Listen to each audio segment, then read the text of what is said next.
Bismillahirrahmanirrahim. Assalamualaikum warahmatullahi wabarakatuh. Pada video kali ini saya akan memberikan cara bagaimana untuk membuat jadwal secara cepat menggunakan bantuan aplikasi. Sebelumnya saya minta maaf apabila video ini terlalu rame, entah suara ayam atau suara apa gitu, karena memang tempatnya pedesaan seperti ini ya.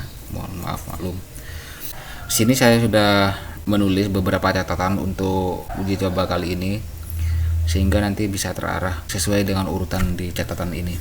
Sini saya akan menguji cobakan data proposal skripsi di salah satu kampus tempat saya bekerja, sehingga nanti data tersebut akan menghasilkan output yang sudah terjadwal dari tanggal berapa sampai jam berapa begitu ya. Langsung saja. Sini nomor 1 menggunakan software RBSA. Software RBSA ini nanti teman-teman kalau pengen mencoba bisa di-download sendiri di link yang sudah disertakan di deskripsi video ini. Terus nomor 2, pastikan data yang akan dibuat sesuai dengan yang diminta oleh software RBSA, karena tidak sembarangan file, format, atau template yang bisa diproses oleh RBSA. Nomor 3, tentukan entitas. Entitas ini sebagai acuan agar tidak terjadi bentrok pada saat jadwal berlangsung. Nomor 4, tentukan aturan-aturan yang akan diterapkan ke penjadwalan. Aturan yang pertama ini ada tanggal mulai ujian, durasi waktu ujian, jam pelaksanaan ujian itu dimulai dari jam berapa sampai dengan jam berapa gitu ya. Terus hari atau tanggal tertentu yang tidak boleh ada jadwal. Terus gunakan ruang. Kebetulan sekarang ini ujian di salah satu kampus tersebut sudah kembali menggunakan ruang, karena waktu itu pas COVID masih bersifat daring, sehingga ada opsi penggunaan ruang atau tidak begitu. Untuk sekarang ini saya menggunakan ruang. Ada ruang aula 8 meja, ruang akademik 2 meja, podcast 4 meja. Jadi totalnya itu ada 14 ruang. Dosen ujian waktu tertentu. Karena ada request dari beberapa dosen kemarin tidak bisa nguji di tanggal ini, tanggal itu, tidak bisa nguji di hari ini, hari itu. Iswa Adriana Tebin nguji Selasa sama Kamis, selain itu nggak bisa. Eva TBI bisa nguji di hari Rabu, Kamis, Jumat, selain itu nggak bisa. Siap. Terus sini ada prioritas dosen tertentu. Nah, prioritas ini dosen mana saja yang akan diolah terlebih dahulu gitu ya. Karena kan penjadwalan ini kan tidak boleh bentrok satu sama lain gitu. Sehingga yang prioritas akan dibuat jadwal lebih dulu. Kalau misalkan dimulai dari tanggal 19, berarti yang prioritas ini pasti akan ada di tanggal 19 gitu. Karena memang diproses terlebih dahulu. Terus di sini nomor 5, simpan jadwal. Simpan jadwal ini ada 3 tipe, yaitu tipe Excel berbentuk Excel exportnya. Ada langsung yang bisa langsung dikirim ke server, entah server apa namanya ya, server kita sendiri untuk pengolahan jadwal mungkin gitu. Atau di export disimpan berbentuk file RBSA. File RBSA itu hanya bisa dibuka oleh aplikasi RBSA itu juga. Oke, kita langsung aja ke tahap uji cobanya ya. Di sini menggunakan software RBSA ini sebenarnya. Nanti teman-teman bisa download sendiri di link yang saya sertakan di deskripsi ya. Terus tahap keduanya, pastikan data yang dibutuhkan atau yang dibuat sesuai dengan yang diminta oleh software RBSA. Di sini saya sudah punya filenya.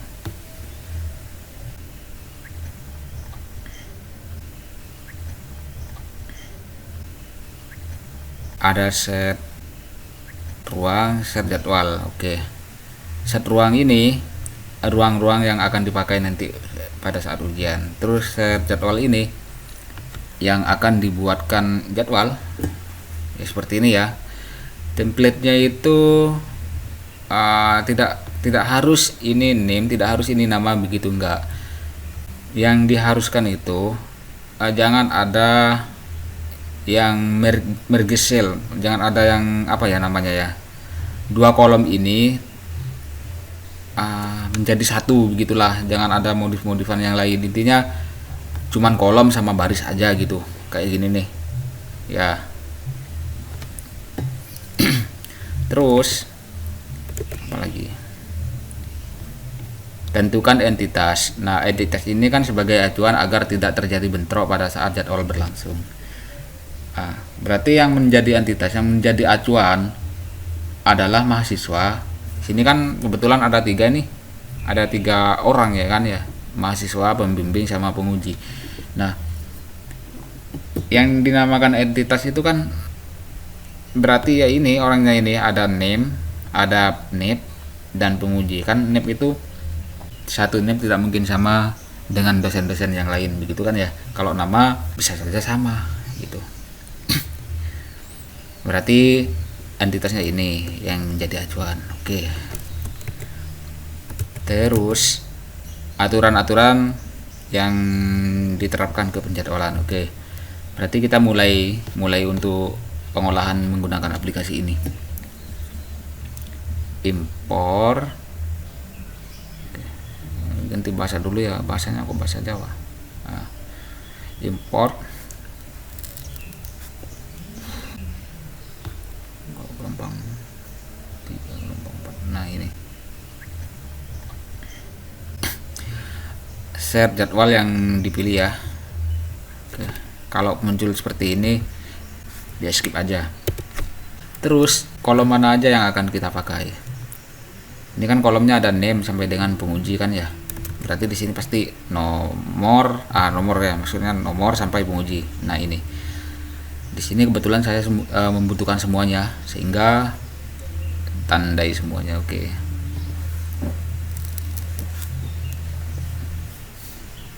Nah, ini entitas harus dibuat minimal 1 entitas. Yang seperti saya tadi bilang, entitas ini kan orangnya kan ya, mahasiswa, pembimbing sama penguji. Sehingga entitasnya ini sama ini. Karena ini nggak mungkin duplikat dengan dosen-dosen yang lain atau mahasiswa yang lain seperti itu. Pilih ID entitas.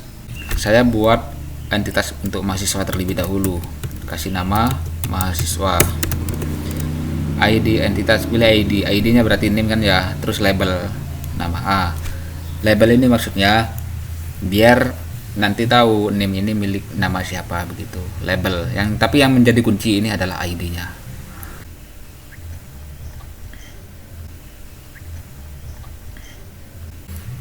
Kita buat yang pembimbing. Nah, kalau pembimbing ini pasti ada 2, lebih dari 1.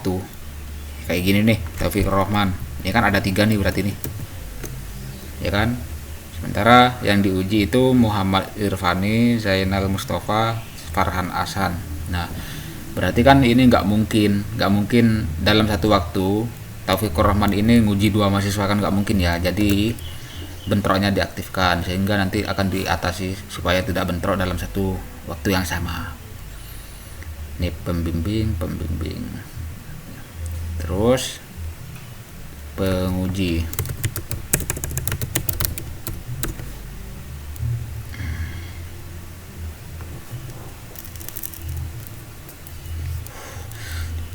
Saya sudah buat entitas di sini 3 entitas, yaitu mahasiswa, pembimbing, terus penguji. Oke, lanjutnya apa? Oh iya, masuk ke aturan-aturan ya. Kalau sudah menentukan entitas, baru kita lanjut ke kondisi. Kondisi di sini apa? Mulai dari tanggal 19 Mei. Oke. Berarti kita menentukan tanggal 19. Ini durasi ujian 1 jam. Durasi ini 1 jam sudah ya, jadi nggak perlu diedit. Jam pelaksanaan ujian itu mulai dari jam 1 siang sampai jam 4 sore ya. Rentang jam aktivitas jadwal ini, rentang jamnya kita ganti jam 13 sampai dengan 16. Oke, itu 16 sudah. Nah, Sabtu sama Minggu libur. Di kantor saya itu kalau Sabtu dan Minggu itu nggak ada aktivitas untuk dosen, kecuali yang ngajar mungkin ada. Tapi untuk jadwal ujian ini nggak ada. Sehingga di sini saya menambahkan jadwal libur ya kan, jadwal libur. Pilih hari tertentu. Ini pilih Minggu sama Sabtu untuk semua jam. Kalau misalkan saya menggunakan seperti ini, berarti di hari Sabtu sama Minggu selain jam 12 sampai jam 1 akan dijadwal, kecuali ini yang tidak akan dijadwal seperti itu. Tapi kalau untuk semua jam berarti 24 jam penuh tidak ada jadwal gitu ya. Terus jika ada tanggal tertentu jangan dijadwal. Saya sudah mengecek kalender, ternyata ada tanggal merah di tanggal 1 sama 2. Khawatirnya penjadwalannya itu nyampe ke tanggal 1 sama 2 sehingga nanti bisa dilalui atau dilewati untuk tanggal tersebut. Bisa menggunakan tanggal ini, tanggal tertentu, kita pilih 1. Oke. Nah, terus tanggal tertentu lagi 2. Oke. Nah, ini kebetulan cuman 1 sama 2 ya kan. Kalau misalkan 1 sampai dengan 6 berarti tanggal 1 2 3 4 5 6 ya kan. Kalau nambah 1 seperti ini kan agak lama, agak memakan waktu. Jadi di sini ada fitur ring tanggal dari tanggal berapa sampai tanggal berapa gitu. Kalau yang seperti yang tadi bilang bisa saja dari tanggal 1 sampai tanggal 6 gitu. Nah, sehingga dari tanggal 1 sampai tanggal 7 ini enggak ada penjadwalan seperti itu ya. Oke. Terus gunakan ruang ini ada 14 ya. Nah, ruang bisa ditambahkan secara manual melalui form, melalui sini penambahan, misal A tambah B tambah sampai 14 kita oke di sini. Nah, masuk sini. Namun sini saya sudah punya template-nya, di sini sudah ada template-nya seperti ini ya. Kalau misalkan mau pakai import atau kalau minta bantuan ada di sini nih template ruang ya. Hapus dulu atau bisa dikosongkan langsung di sini, kosongkan. Oke. Nah, import terus jadwal, pilih ruang. Nah, ini kalau muncul seperti ini tinggal di skip aja, skip. Nah, ini kan jadwalnya udah masuk semua 14 ya. Ini dalam kurung 1 artinya 1 kapasitas. Kalau misalkan 2 nanti akan di tanggal yang sama, waktu yang sama akan dipakai 2 mahasiswa ini. Selanjutnya ada dosen ujian waktu tertentu. Nah, ini kan Bu Iswa Adriana Tebin uji Selasa sama Kamis. Fiturnya ada di sini, entitas, jadwal libur. Oke, entitas tertentu. Pilih entitasnya itu siapa namanya tadi? Iswa Adriana ya.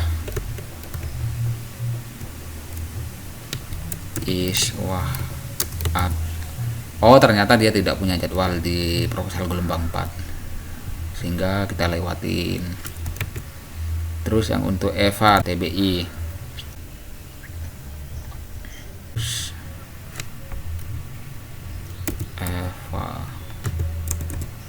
gak ada ya,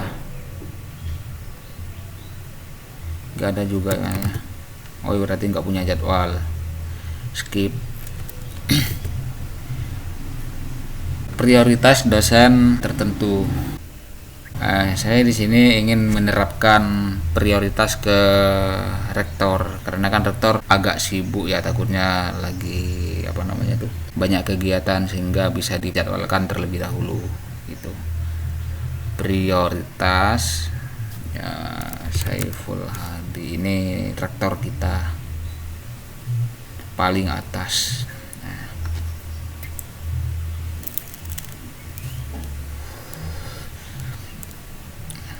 Sekarang sudah pindah paling atas, ini nomor 1 2 3 ini adalah urutan entitasnya. Jadi yang paling atas ini nomor 1 akan dibuatkan jadwal terlebih dahulu, lanjut ke nomor 2, lanjut ke seterusnya seperti itu ya. Oke. Nah, sekarang masuk ke pembuatan jadwalnya, menggenerit lah gitu, menggenerit hasilnya. Ini proses. Nah, ini hasilnya, hasil dari generate preview kolom. Ini preview kolomnya biar nggak panjang-panjang ya, ini kan nggak kelihatan nih siapa gitu. bisa pakai kolom tertentu ya, mungkin ini nih pengujinya, pembimbing, sama nama begitu ya. Nah, ini hasilnya. Ini informasi untuk di tanggal 19 ada 30 mahasiswa yang berhasil jadwal. Tanggal 22 16 mahasiswa ini. Bisa diklik ini. Oke. Kalau sudah fix, sudah selesai. Kalau misalkan ada perubahan, oh ini ternyata mau digini, jangan disimpan, dibatal, terus di setting lagi gitu ya. Kalau misalkan udah fix, udah enak gitu, langsung simpan. Nah, sekarang kita cek di sini. Jumlah data yang akan dijadwal itu 72 data, terus jumlah data yang sudah dijadwal 72, sehingga di sini sudah sama. Artinya semua jadwal sudah berhasil dibuatkan. Oke. Terus simpan jadwal. Simpan jadwalnya ini bisa berupa ekspor ya, Excel, berupa JSON, atau kita menyimpan ke server.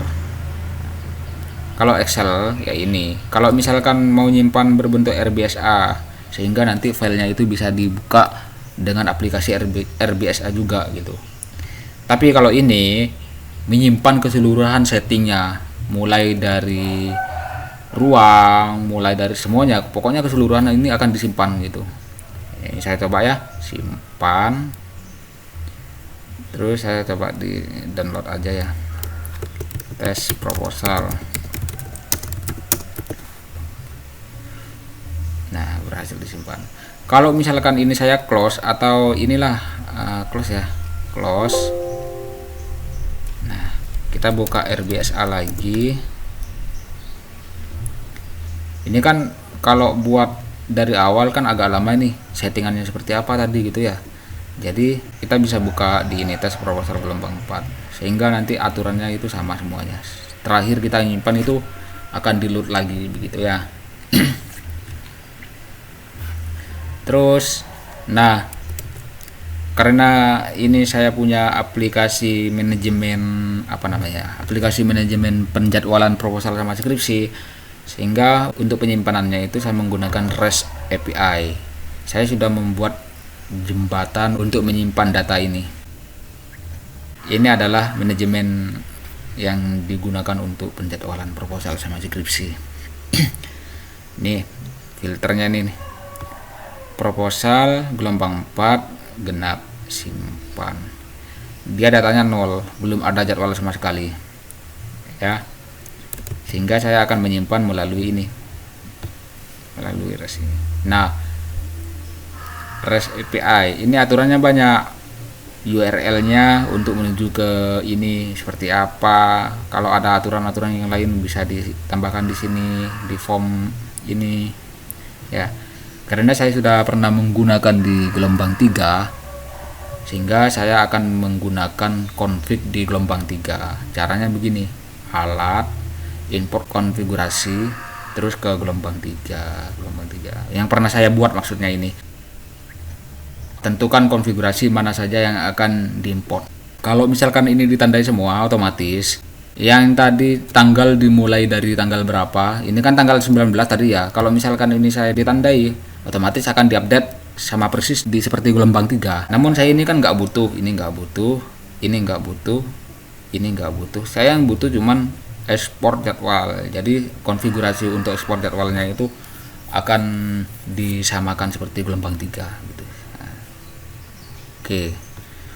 Sehingga kita bisa cek di sini REST API. Nah, ini kan ada semua kan, post ya. Terus untuk headernya juga ada. Ini kan aturannya. Nah, ini ganti, ini parameter khusus supaya bisa disimpan ke sana. Kalau misalkan di servernya nanti mau bikin cara menerima data dari sini, ini ada di sini codingnya, ini bisa di copy. Nah, call name, value ya. Dan pokoknya di server itu sesuai dengan keinginan kita, codingnya seperti apa gitu.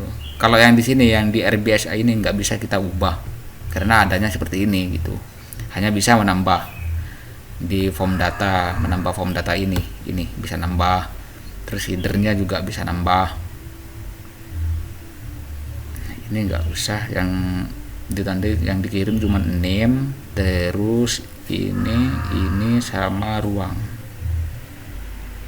Oke, kirim.